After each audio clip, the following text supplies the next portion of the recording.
함께 말씀을 나누겠습니다.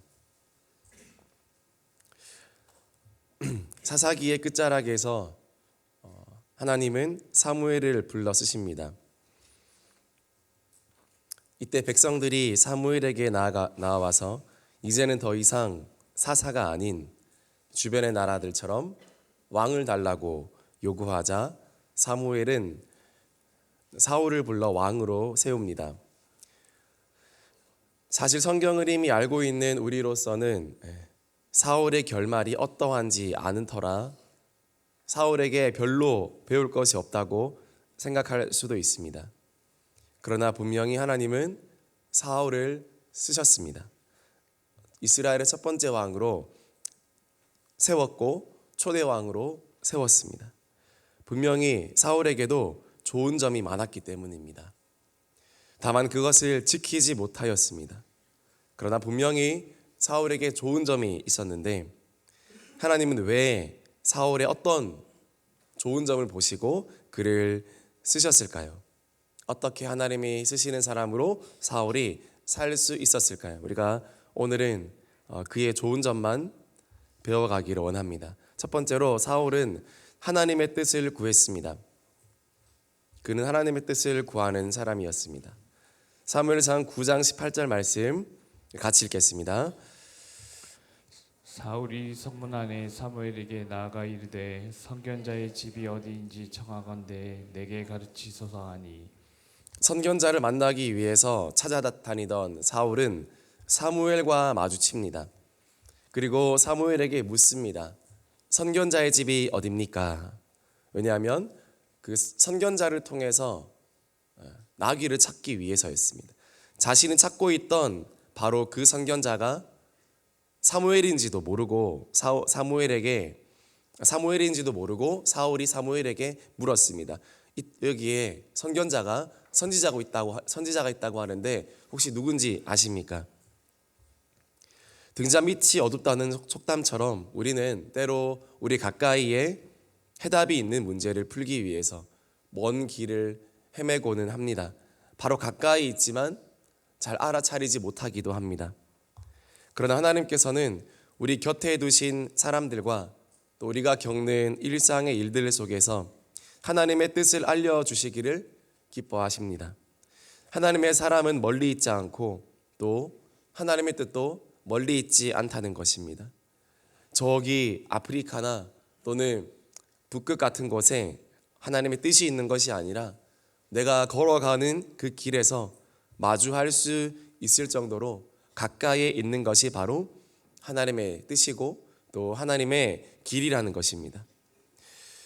사울이 선견자를 찾아다닌 이유는 앞서 말씀드렸듯이 암나귀를 잃어버렸습니다. 아버지의 암나귀가 어디 도망을 간 거예요. 그래서 사울이 아버지의 명령을 받고 이 암나귀를 찾으러 가기 위해서였습니다.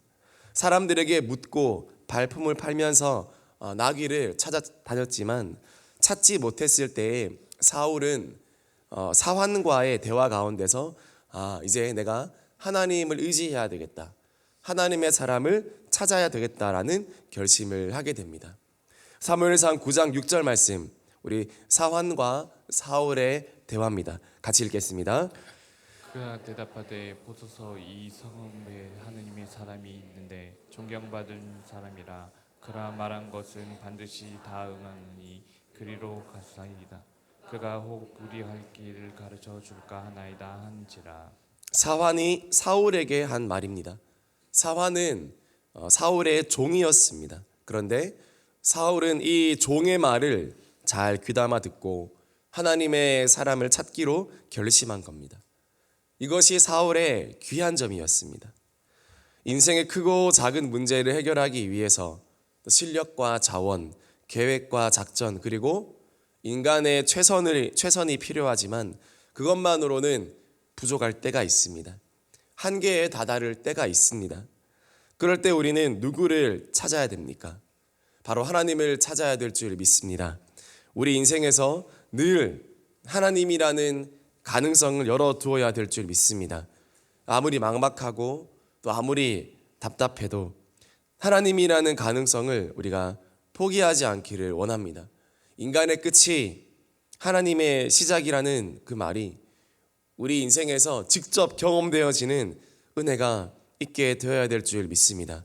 항상 하나님이라는 그 길을 열어놓고 하나님의 뜻을 구하는 그 모습이 바로 사울의 좋은 모습이었습니다. 하나님은 사울의 이러한 모습을 보고 그를 쓰시려고 한 겁니다. 오늘도 여러분, 인간의 노력과 인간의 끝에서 시작하시는 그 하나님을 더 의지하고, 그러기 위해서 오늘도 우리가 나와 기도하는 것 아니겠습니까?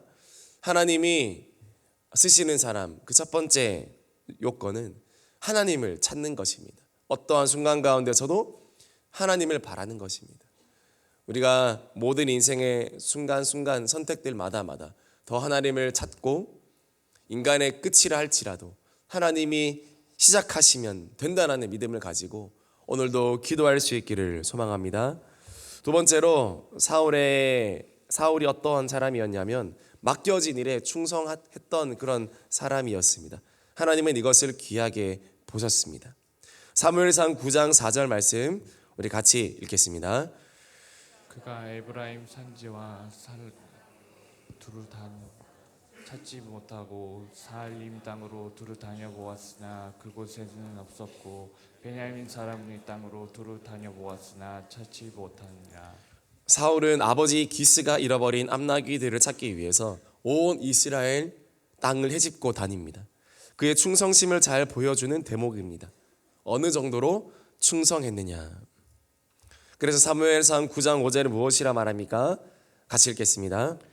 그들이 숲 땅에 이를 때 사울이 함께 가던 사환에게 이르되 돌아가자. 내 아버지께 암나귀 고사하고 우리를 위하여 걱정하실까 두려워하노라 하니. 주변 사람들이 걱정할 정도로, 아버지가 이 정도면 걱정하겠다 싶을 정도로 사울은 충성스러웠습니다.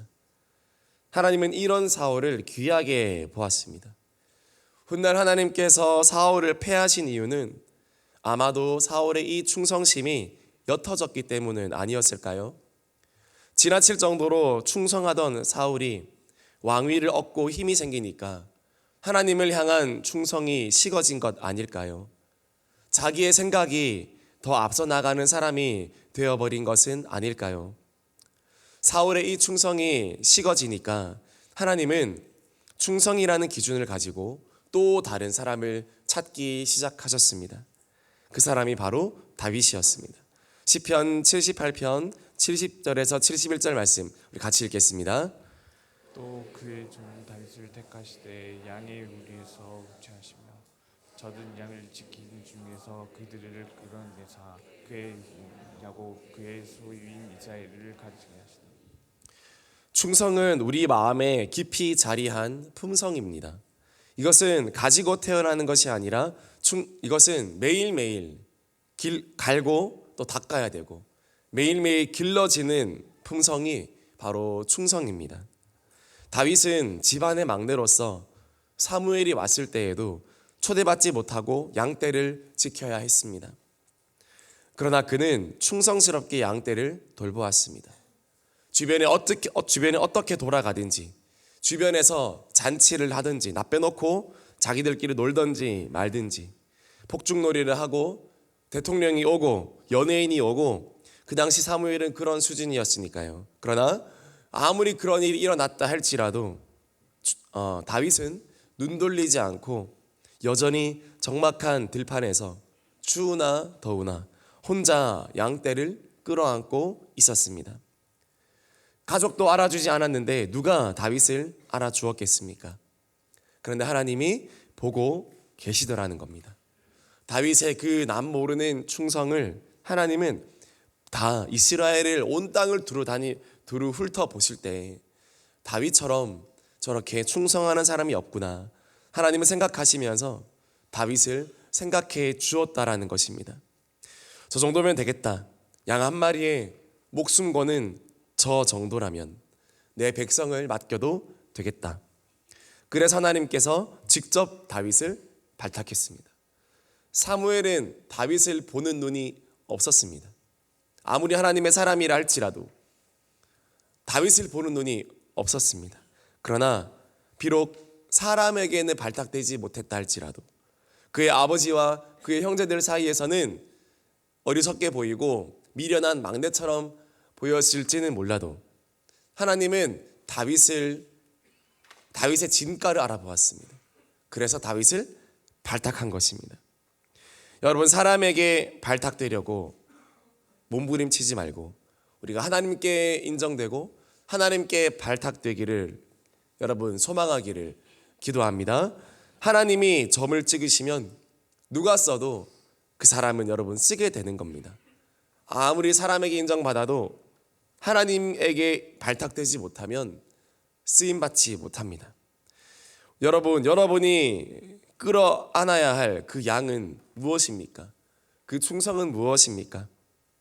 그것이 사람이든 사역이든 또 여러분이 있는 그 자리이든 끝까지 여러분이 추우나 더우나 품속에 끌어안고 있어야 할 그 양 한 마리는 무엇입니까? 하나님은 그것을 보신다는 겁니다. 주변에서 무슨 말을 하든 난리가 나든 칭찬을 하든 비난을 하든 축제가 일어나든 대통령이 오든 추우나 더우나 한눈 팔지 않고 내가 있어야 할 자리는 바로 이 들판이야. 그리고 내가 끌어안아야 할 것은 이 더러운 양 한 마리야 라고 생각하면서 오늘도 그것을 놓치지 않고 짊어지고 가는 그 사람, 그 충성을 하나님은 봅니다. 화려하고 멋진 형들이 아니라 잘생기고 키가 크고 아빠에게도 인정받고 집안에서도 내로라 할 수 있는 그런 형들이 아니라 하나님은 사람에겐 다 잊혀진 그러나 하나님에게는 기억되는 그 다윗에게 집중했습니다. 우리가 사람들에게 기억되는 인생이 아니라 하나님께 기억되면 사람에게도 기억되고 무엇보다 하나님께 큰 은혜를 얻게 되는 하나님의 귀한 사람으로 쓰임받게 될 줄 믿습니다. 그 중심은 바로 충성이었습니다. 사울은요 이런 충성심을 가지고 있었지만 세월이 흐르자 다만 변질되었을 뿐입니다. 우리는 변질되지 아니하고 끝까지 주님 앞에 충성하는 하나님의 사람들이 되시기를 주님의 이름으로 축복합니다. 고린도전서 4장 2절 말씀, 그리고 맡은 자들에게 구할 것은 충성이니라. 맡은 자들에게 구할 것은 충성이라고 했습니다. 여러분이 무엇을 맡으셨든지 간에 충성할 때 하나님이 기뻐하신다는 사실을 믿으시고 오늘도 학생은 학생의 자리에서 또 직장인은 직장인의 자리에서 부모님은 부모님의 자리에서 죽도록 충성하는 우리 모든 성도님 되시기를 주님의 이름으로 축복합니다. 마지막으로 하나님이 쓰시는 사람은 겸손한 사람이고 사울은 겸손했습니다. 사무엘이 사울을 만났을 때 하나님이 사무엘에게 일러주셨습니다. 내가 이 사람을 왕으로 세울 것이야. 사실 사울의 가문은 아버지가 유력한 사람이었다고는 하지만 그 가문에서 왕이 나올 정도의 그런 가문은 아니었습니다. 사울도 스스로 말하기를 자기는 이스라엘의 가장 작은 지파 베냐민 사람이다라고 말했고 또 베냐민 지파 중에서도 가장 미약한 그런 가문이다라고 그렇게 말씀해서 이야기하고 있습니다. 지나치게 겸손했습니다. 그러나 사울의 진심이었습니다. 우리는 성경을 알고 있는 사람들로서 먼 훗날 사울의 겸손이 어떻게 무너졌는지 잘 알고 있습니다. 그토록 겸손했던 사울이 짐꾼들 뒤에 숨어서 왕이 되기를 꺼려했던 그 사울이 나중에는 나 말고는 누가 왕이야? 누가 내 왕의 자리를 탐내는 거야? 이렇게 교만하게 하나님이 자신을 왕으로 세워주셨는데 자신의 힘과 능력과 자질로 왕이 된 것 마냥 착각하니 그만 그의 마음에 이제는 겸손이 아니라 인간의 교만이 찾아 들어온 것입니다.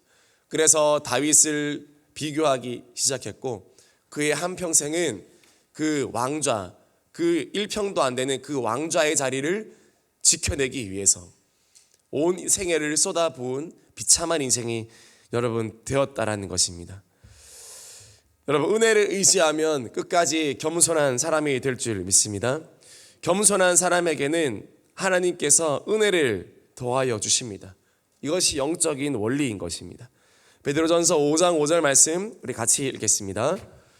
젊은 자들아 이와 같이 장로들에게 순종하고 다 서로 겸손으로 허리를 동이라. 하나님은 교만한 자를 대적하시되 겸손한 자들에게는 은혜를 주시니라. 아멘. 사울이 훗날에 패망한 가장 큰 요인은 아마 교만이었던 것 같습니다. 교만은 내가 어찌어찌 해보려는 태도입니다. 내가 입는 옷이 바뀐다고 해서 내가 뭐가 되는 게 아닌데, 사람은 미련한지라 왕의 옷을 입혀주면 내가 정말 왕인 줄 알고, 왕관을 씌워주면 내가 하나님보다 더 높은 줄 압니다. 사울이 그렇게 착각했습니다. 그러자 사울은 자기가 하나님처럼 다 해보려고 했습니다. 하나님을 의지하지 않고 자기 힘으로 다 하려고 했습니다. 그러다가 겸손을 잃어버리고 자기도 모르게 하나님을 업신여기는 행동을 하게 된 것입니다. 여러분, 끝까지 하나님께 쓰임받기를 원하십니까? 끝까지 하나님께 존귀히 여김받기를 원하십니까? 끝까지 겸손하게 하나님 앞에 무릎 꿇고 나아가는 은혜가 있기를 소망합니다. 겸손은 다른 것이 아니라 모든 일에서 하나님을 의지하려는 마음과 태도입니다. 나를 무조건 낮추고 나를 무조건 내려깎는 것이 겸손이 아니라, 나에게 집중하는 것이 겸손이 아니라, 하나님이 얼마나 높아지고 계신가, 내가 또 얼마나 하나님을 의지하고 있는가, 매일의 일상에서 얼마나 내가 하나님을 의식하려고 하는 것인가, 그것이 바로 겸손입니다. 늘 하나님을 계산해 두고 늘 하나님의 눈치를 보고, 그것이 겸손입니다. 위치가 아니라 태도입니다. 내가 어느 자리에 있고 끝자리에 저기 구석에 있는 것, 그거는 것이 겸손이 아닙니다. 그런 위치적인 의미가 아니라 나의 태도, 내가 높은 자리에 있어도, 대통령이 되어도 겸손할 수 있습니다. 다윗은 최고 리더였으나 가장 겸손한 사람이었습니다. 겸손은 위치가 아니라 태도이기 때문입니다.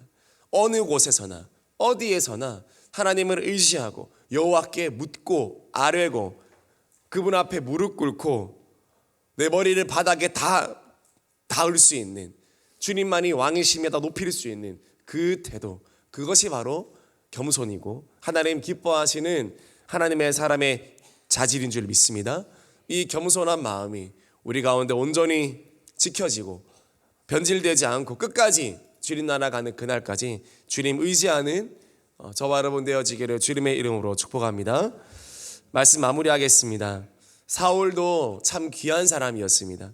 하나님을 쓰시는 사람이었습니다. 그는 하나님의 뜻을 구하는 사람이었고, 맡겨진 일에 충성하는 사람이었고, 그리고 겸손한 사람이었습니다. 사울도 이 마음을 끝까지 가졌더라면 아마 훌륭한 선왕이 될 수 있었을 것입니다. 저와 여러분도 늘 깨어서 이 마음을 가져서 하나님이 귀히 쓰는 사람에 속하기를 주님의 이름으로 축복합니다. 하나님께서 쓰시는 사람, 그 기준, 오늘 이 기준을 붙들고 오늘도 기도하시고, 주님, 제가 하나님의 뜻을 제가 더 구하겠습니다. 인간의 한계, 내 노력의 끝에 다다랐습니다. 하나님의 계획은 무엇인가요? 하나님, 제가 끌어안아야 할 그 양 한 마리는 무엇인가요? 주변에서 난리가 나도, 주변에서 비난하고 칭찬을 하고 아무 상관없이, 주님, 내가 서 있어야 할 들판은 어디입니까? 내가 책임져야 할 그 더러운 양은 무엇입니까? 놓치지 않겠습니다. 여러분, 그 충성, 그리고 위치가 아니라 태도라는 것, 어느 순간 어느 곳에서도 하나님을 의지하고 의식하고자 하는 그 겸손, 그것이 우리에게 있을 때 하나님은 우리와 함께 하시며 우리를 사용하십니다. 하나님, 그 은혜가 오늘도 우리에게 있게 하여 주시옵소서. 같이 기도하기를 소망합니다. 기도하겠습니다. 하나님이 쓰시는 사람이 되기를 원합니다. 하나님, 변질되지 않기를 원합니다. 끝까지 그 마음을 주님 가지기를 원합니다. 하나님 뜻을 날마다 구하고 또 주님 맡겨진 일에 충성하며 끝까지 겸손하게 하나님을 높이고 하나님을 의식하는, 내가 있는 그 자리에서 주님을 의지하는 우리 모두가 주님 되게 하여 주시옵소서. 오늘 하루도 승리하는 하루가 될 수 있도록 주님 도와 주시옵소서. 우리 같이 기도하겠습니다. 하나님, 주님